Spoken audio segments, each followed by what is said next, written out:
Sebelumnya, bismillahirrahmanirrahim. Assalamualaikum warahmatullahi wabarakatuh. Perkenalkan, nama saya Winnie Dewi Puspita, NIM 192111137 dari kelas HES 3D. Di sini saya akan menyampaikan sedikit penjelasan mengenai tahsis. Jadi tentunya di dalam mempelajari usul fikih, kita tidak hanya mengenal aspek kebahasaan am dan khos, tapi tentu juga di kedua istilah tersebut ada pula istilah tahsis. Kemudian apa itu yang dimaksud dengan tahsis? Jadi tahsis yaitu penjelasan dari beberapa lafaz am atau bukan seluruhnya. Bisa diartikan dengan kata lain bahwa tahsis yaitu memperjelas atau mengkhususkan suatu istilah yang awal mulanya itu bersifat umum, kemudian ada pembandingnya. Jadi di sini disebutkan ada beberapa macam tahsis, yaitu kurang lebih ada 7 macam tahsis. Yang pertama yaitu ayat dengan ayat. Itu sudah jelas bahwasanya di dalam Al-Quran itu banyak sekali beberapa istilah yang bahkan disebutkan berulang-ulang. Jadi semisal kita menyebutkan ada beberapa istilah yang mungkin itu masih umum, kemudian nanti kita mencari pembandingnya untuk mengetahui maksud khusus dari ayat sebelumnya, apa sebenarnya maksud dari ayat yang sudah dijelaskan. Jadi antara kedua ayat yang dibandingkan itu yang satu masih bersifat umum, kemudian yang satu memperjelas ayat sebelumnya. Kemudian yang kedua yaitu ada ayat dengan hadis. Di sini hadis sebagai pembandingnya, bahwasanya ayat itu mungkin lafadznya masih umum, kemudian dicari hadisnya. Jadi untuk memperjelas atau memperkuat ayat tersebut itu maksudnya apa. Lalu hadis dengan ayat itu sama, hanya kebalikan saja. Jadi hadis mungkin itu hadisnya umum, kemudian dicari ayat khususnya di dalam Al-Quran itu apa. Lalu ada hadis dengan hadis, itu juga hampir sama. Terus ayat dengan ijma, itu berarti ayat yang dicari maksud khususnya itu dengan ijma, pendapat atau kesepakatan bersama para ulama. Kemudian ada ayat dengan qiyas, jadi suatu lafaz ayat itu umum, kemudian qiyas itu perumpamaan. Jadi mungkin ada sebuah peristiwa yang kemudian dikiaskan. Jadi misal ayatnya umum, nah mungkin ada suatu peristiwa yang sudah dikiaskan, jadi disamakan dengan perumpamaan hukumnya. Kemudian ada ayat dengan qaul sahabi, yaitu membandingkan atau mengkhususkan makna ayat dengan pendapat para sahabat.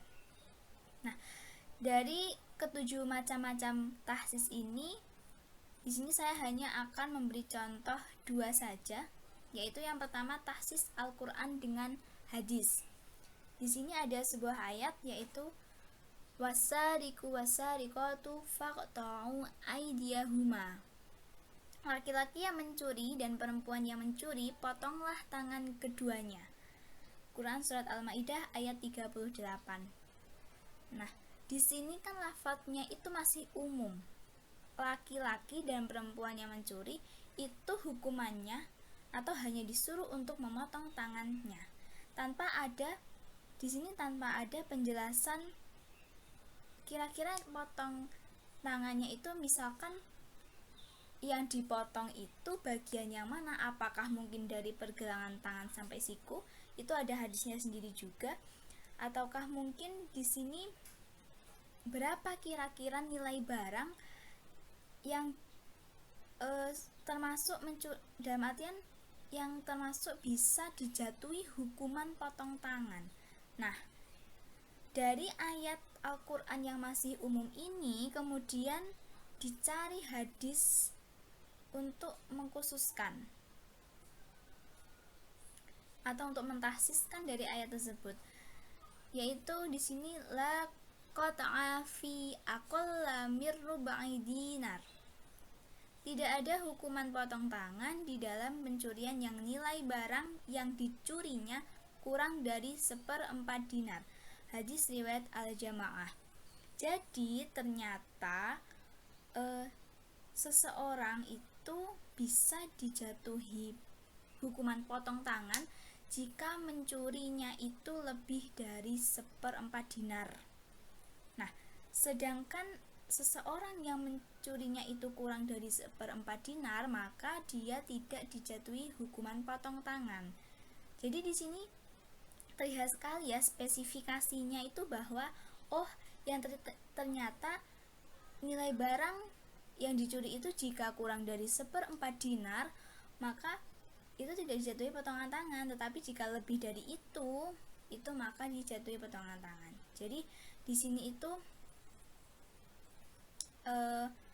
menekankan bahwa kriteria atau jumlah nilai barang yang bisa dijatuhi hukuman potong tangan itu lebih dari 1/4 dinar. Jika kurang maka tidak. Yang selanjutnya yaitu takhsis hadis dengan Al-Qur'an.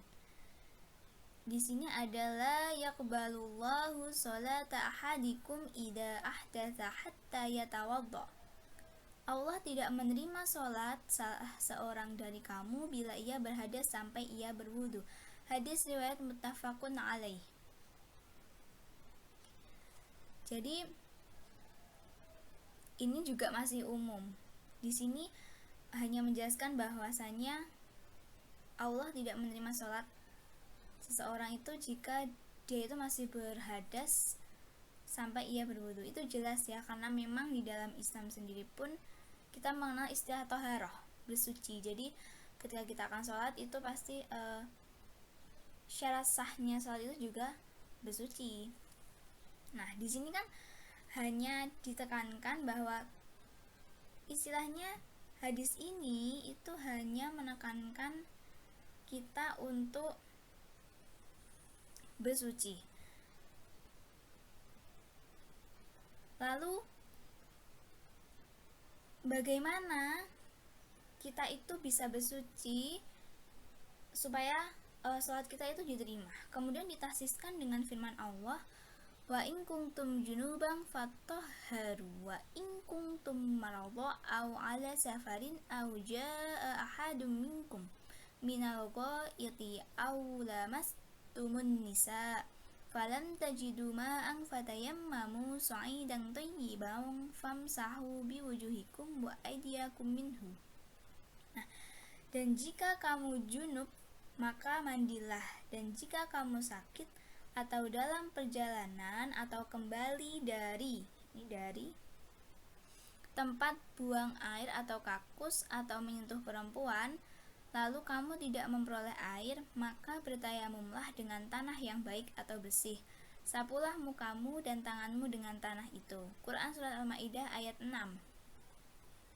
Jadi di sini itu dijelaskan bagaimana saja caranya itu supaya kita itu bisa disebut atau mungkin bisa bersuci sampai kita itu bisa melakukan sholat. Nah, di sini jelaskan jika kamu dalam keadaan junub itu kan juga hadas, itu maka mandilah. Nah, dan jika misalkan kamu sakit, kemudian dalam perjalanan atau dari tempat buang air atau menyentuh perempuan, pokoknya ketika kita terkena hadas kemudian kok tidak memperoleh air, nah maka caranya kita bersuci dengan cara bertayamum menggunakan tanah yang bersih atau baik. Caranya bertayamum itu sapulah mukamu dan tanganmu dengan tanah itu. Jadi di sini spesifikasinya itu adalah tentang bagaimana caranya kita itu bisa suci, yaitu itu tadi jika junub itu mandi. Jadi ada dua cara di Quran Surat Al-Maidah ini ya, menurut saya itu ada mandi, itu mandi besar itu juga termasuk bersuci, serta bertayamum. Jadi caranya ada dua. sampai ia berwudu. Kan kita tidak mungkin selalu berwudu terus gitu kan. Kalau semisal kita mungkin dalam keadaan junub, kemudian haid, atau mungkin hadas-hadas besar yang lain, itu kita mandi besar. Kemudian kalau semisal kita tidak menemukan air, itu tadi kita disuruh bertayamum. Jadi di sini itu lebih dijelaskan bagaimana cara-caranya berwudu, caranya mensucikan diri selain kita berwudu. Seperti itu. Dan masih banyak contoh-contoh yang lain. Mungkin sekian dari saya, ada kurang lebihnya saya mohon maaf. Terima kasih. Wassalamualaikum warahmatullahi wabarakatuh.